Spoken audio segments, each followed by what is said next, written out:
अर्थात परब्रह्म परमात्मा जो है वही जीव के रूप में है। जीव की कोई सत्ता नहीं है, जीव ही ब्रह्म ही है, जीव है। सूर्य एक है, अलग अलग घड़े रखे हैं, उन घड़ों में पानी रख दिया जाए तो सब में सूर्य दिखाई देगा। 12 घड़े रखो तो 12 सूर्य के प्रतिबिंब दिखते हैं।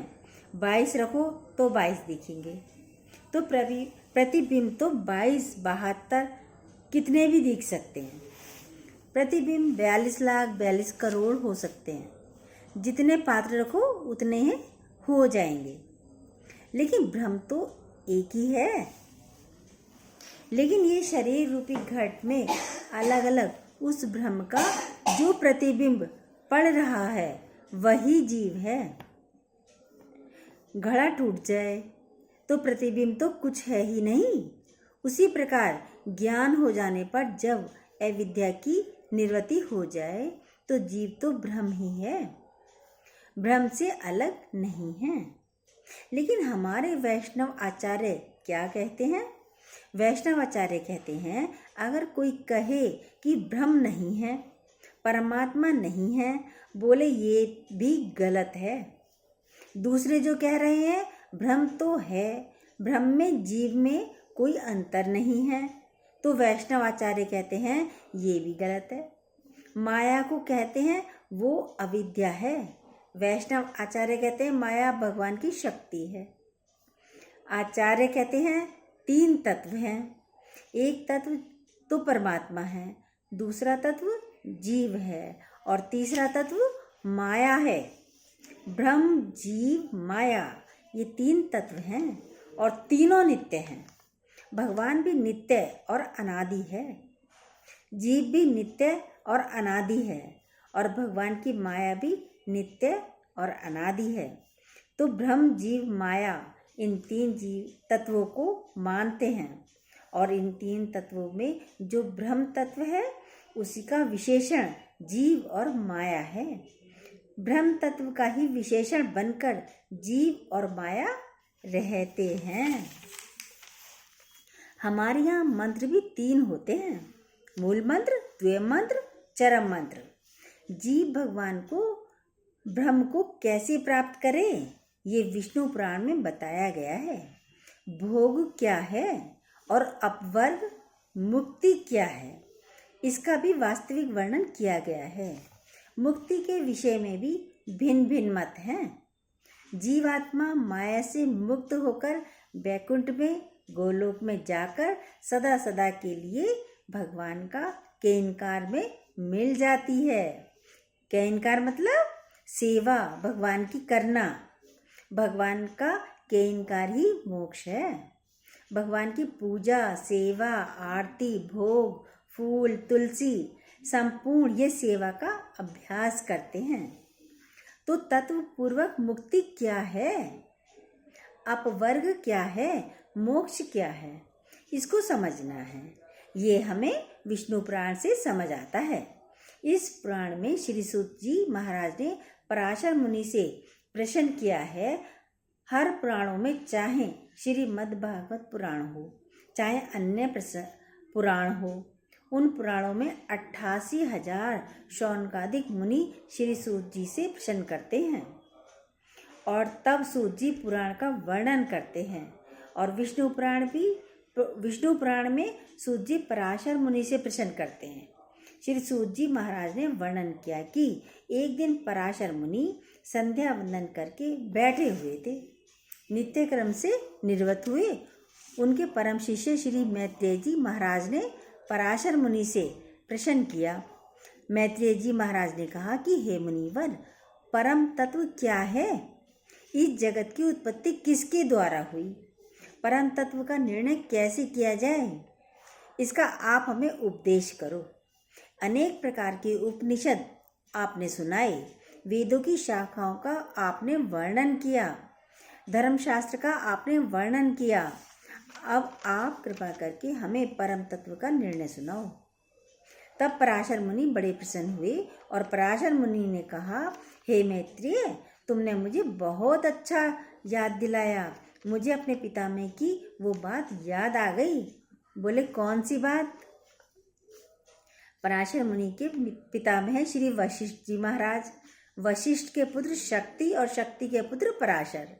तो पराशर जी के पितामह श्री वशिष्ठ जी महाराज हैं। पराशर जी कहते हैं, जब मेरे पितामह की विश्वामित्र जी से अनबन थी और विश्वामित्र जी महाराज वशिष्ठ जी को मार देना चाहते थे। वशिष्ठ जी को मारने के लिए विश्वामित्र जी ने अनेक उपाय किए, लेकिन वशिष्ठ जी का तो कुछ नहीं बिगाड़ पाए। वशिष्ठ जी के पुत्र शक्ति को, जो पराशर जी के पिता थे, उनको विश्वामित्र जी ने मार डाला। कैसे मारा? अपने तपोबल से यज्ञ के द्वारा एक राक्षस को उत्पन्न किया। उस राक्षस से कहा, तुम इस वशिष्ठ के पुत्र को तुम खा जाओ। पराशर जी कहते हैं, मैत्रेय, मेरे पिता को उस राक्षस ने खा लिया। विश्वामित्र जी ने ऐसे राक्षस उत्पन्न किया और कहा कि जाकर के पराशर के पिता को खा लो, वशिष्ठ के पुत्र को खा लो। उस राक्षस ने वशिष्ठ जी के पुत्र शक्ति का भक्षण कर लिया। ये बात जब पराशर जी को पता चली कि मेरे पिता को राक्षस ने खा लिया और उस राक्षस को विश्वामित्र जी ने उत्पन्न किया था, तो विश्वामित्र जी को कुछ नहीं कहा। लेकिन पराशर मुनि जी ने विचार किया कि मैं दुनिया के सभी राक्षसों को समाप्त कर दूंगा और राक्षस सत्र का आयोजन किया। पराशर मुनि ने, जैसे जनमेजय ने अपने पिता के शत्रु सर्पों का विनाश करने के लिए सत्र किया, उसी प्रकार पराशर मुनि ने राक्षसों को समाप्त करने के लिए राक्षस सत्र किया। राक्षस सत्र नामक जब यज्ञ किया, राक्षसों के विनाश के लिए सत्र का आयोजन किया। सत्र माना यज्ञ, जो कई वर्षों तक चलता है, इसलिए हजार हजार वर्ष के सत्र होते थे। और वेदों में वर्णन है, गौओं ने सत्र किया, सर्पों ने सत्र किया, देवताओं ने हजारों हजारों वर्ष तक का सत्र किया। नैमिषारण्य में देवताओं ने हजारों वर्ष तक यज्ञ किया। तो जो यज्ञ अनेक वर्षों तक चलता रहता है, उसको सत्र यज्ञ कहते हैं। तो राक्षसों के विनाश के लिए पराशर महर्षि ने राक्षस सत्र का आयोजन किया और उस राक्षस सत्र के कारण अनेकानेक राक्षस आए और वो सब उसी कुंड में गिर गिर कर जलकर भस्म हो गए। अब महाराज, राक्षसों के जो पुरखा थे पुलस्त महर्षि, क्योंकि पुलस्त के वंश में ही तो रावण भी पैदा हुआ, तो पुलस्त के वंश में ही राक्षस उत्पन्न हुए। तो पुलस्त महर्षि को बड़ा दुख हुआ कि मेरे वंशजों को ये नष्ट कर देगा यज्ञ के द्वारा। पुलस्त के दुख को देख कर के वशिष्ठ जी महाराज आए और वशिष्ठ जी ने आकर के पराशर को समझाया। पुलस्त और वशिष्ठ ये सब भाई ही तो हैं, ब्रह्मा जी के पुत्र हैं। और पुलस्त के वंशजों को पराशर जी महाराज राक्षस सत्र के द्वारा जो नष्ट कर रहे थे, तो वशिष्ठ जी को अच्छा नहीं लगा। तो वशिष्ठ जी ने आकर के पराशर को समझाया कि बेटा, ये यज्ञ बंद कर दो। बोले, बाबा, हमारे पिता को विश्वामित्र जी ने राक्षसों के द्वारा समाप्त करा दिया, तो मैं अब दुनिया के सारे राक्षसों को समाप्त कर दूंगा। तो वशिष्ठ जी ने बड़ी अच्छी बात कही। वशिष्ठ जी ने कहा, पराशर, कोई किसी को नहीं मारता और ना कोई किसी के द्वारा मरता है। अपने ही किए गए परिणाम स्वरूप से दुख और सुख की प्राप्ति होती है।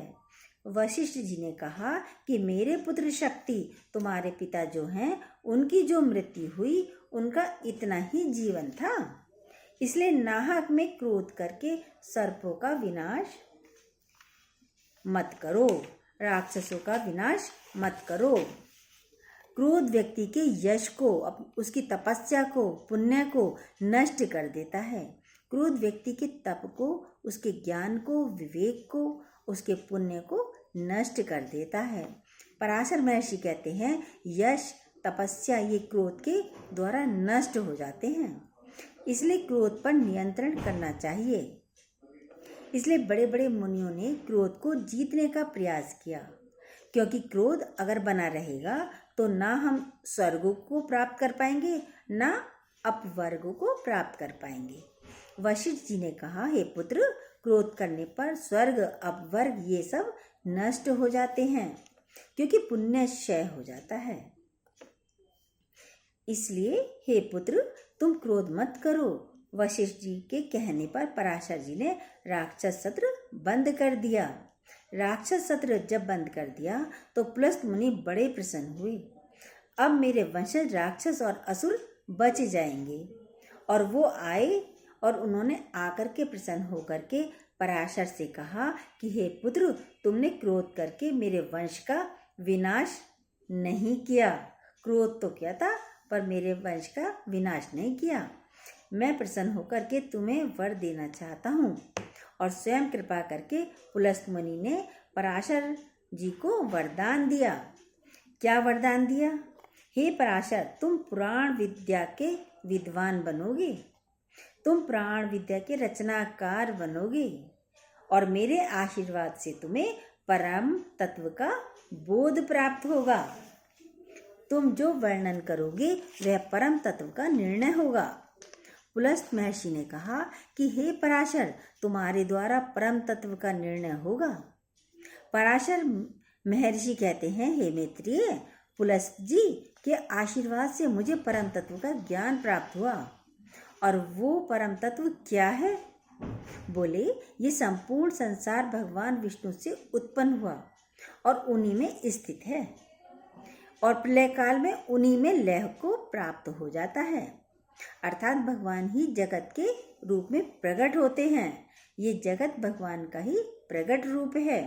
इसलिए परमात्मा को जो वेदों में पूर्ण कहा, उन पूर्ण परमात्मा से ये जगत उत्पन्न हुआ, इसलिए यह भी पूर्ण है। पूर्ण परमात्मा से यह पूर्ण जगत उत्पन्न हुआ, लेकिन पूर्ण से पूर्ण निकलने पर फिर भी वो पूर्ण ही है, अपूर्ण नहीं हुआ। तो यह जगत भी परमात्मा का रूप है। यही वैष्णव सिद्धांत है। जो जगत का कर्ता भी है और स्वयं जगत रूप में, इसलिए सारा जगत भगवान का ही रूप है। इसलिए भगवान का पहला नाम क्या है? विश्व। ये विश्व भगवान का ही रूप है। ये संपूर्ण विश्व का ही भगवान का रूप है। ये संपूर्ण विश्व ही भगवान का रूप है। भगवान का पहला नाम विश्व है। इसलिए भगवान विष्णु के 1000 नामों में सबसे पहला नाम विश्व है। श्री भीष्म पितामह ने सरसैया पर पड़े पड़े भगवान के 1000 नाम का उच्चारण किया, क्योंकि जब भीष्म पितामह अपने शरीर का त्याग करना चाहते थे, सूर्य उत्तरायण हो गए। उसी समय भगवान श्री कृष्ण पांडवों को लेकर के उनके निकट पहुँचे और युधिष्ठिर ने भीष्म पितामह से अनेक प्रश्न किए धर्म के, राजनीति के विषय में, धर्म नीति के विषय में। तो भीष्म पिता ने उन सब का उत्तर दिया। युधिष्ठिर ने भीष्म पितामह से पूछा, हे पितामह, आप तो धर्म के वेद्यता हो, सब धर्मों में श्रेष्ठ धर्म क्या है? तो भीष्म पितामह ने सरसैया पर पड़े पड़े कहा, मेरे मत में सर्वश्रेष्ठ धर्म यही है कि भगवान की आराधना करो, भगवान का स्मरण करो, भगवान के चरणों का ध्यान करो। यही सबसे बड़ा धर्म है। इससे बड़ा धर्म कोई और नहीं है। सबसे बड़ा धर्म भगवान के चरणों की भक्ति है। भक्ति ना करो तो वो सब धर्म बेकार हैं।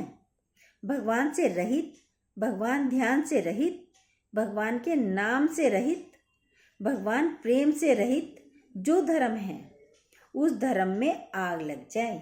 महाराज गोस्वामी जी कहते हैं, वो सब कर्म धर्म जल जाएं। जहाँ भगवान के चरणों का नेह नहीं, उसमें आग लग जाए, वह धर्म नहीं है। बोले तो धर्म क्या है? भगवान के चरणों की भक्ति यही परम धर्म है। भीष्म पितामह ने भगवान के 1000 नाम का उच्चारण किया। कितनी अद्भुत बात है, मरते समय हमारे आपके मुख से एक बार भी भगवान का नाम नहीं निकलता। मरते समय एक नाम भगवान का मुख में आ जाए, पर कहते हैं जन्म जन्म करना, मुख में आ जाए उसके लिए जीवन भर प्रयास करना पड़ता है। मरते समय एक नाम भगवान का मुख में आ जाए उसके लिए जीवन भर प्रयास करना पड़ता है, पर कहते हैं जन्म जन्म करना पड़ता है। मरते समय एक बार राम जी का नाम, भगवान का नाम मुख में आ जाए, इसके लिए जन्म जन्म जतन करना करते हैं। और धन्य है भीष्म पितामह कि जब उनका अंतिम समय आया तो भगवान का एक नाम कौन कहे, 1000 नाम उनके मुख से उच्चारित हुए। विष्णु सहस्त्र नाम का पाठ उच्चारित किया।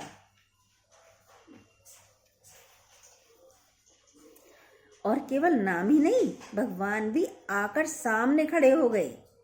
द्वारकाधीश भगवान श्री कृष्ण सामने ही खड़े हो गए और भगवान की दिव्य लीलाओं का चिंतन करते हुए भीष्म पितामह ने भगवान के 1000 नाम का उच्चारण किया, जिसका नाम विष्णु सहस्त्र नाम पड़ा।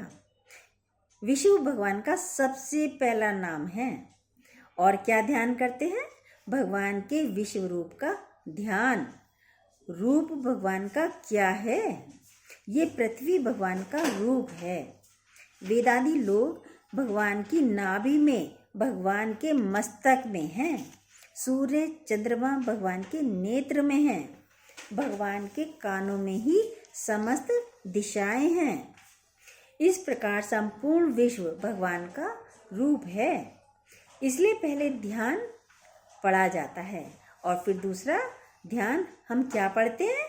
शांताकारम भुजगशयनम पद्मनाभम सुरेशम विश्वकारम गगन सदर्शम मेघवर्णम शुभांगम लक्ष्मीकांताम कमलनयनम योगी भव्य हरम। योगी बंदे विष्णु भव्य हरम सर्वलोके कनाथम। तो भगवान का ये विश्व रूप है और इसी रूप को गोस्वामी जी ने प्रणाम किया। सिया राम में सब जग जानी, करहूँ प्रणाम में जोरी जुगुपानी। पराशर मुनि ने कहा, पुलस्त ऋषि के आशीर्वाद से मुझे परम तत्व का बोध हुआ।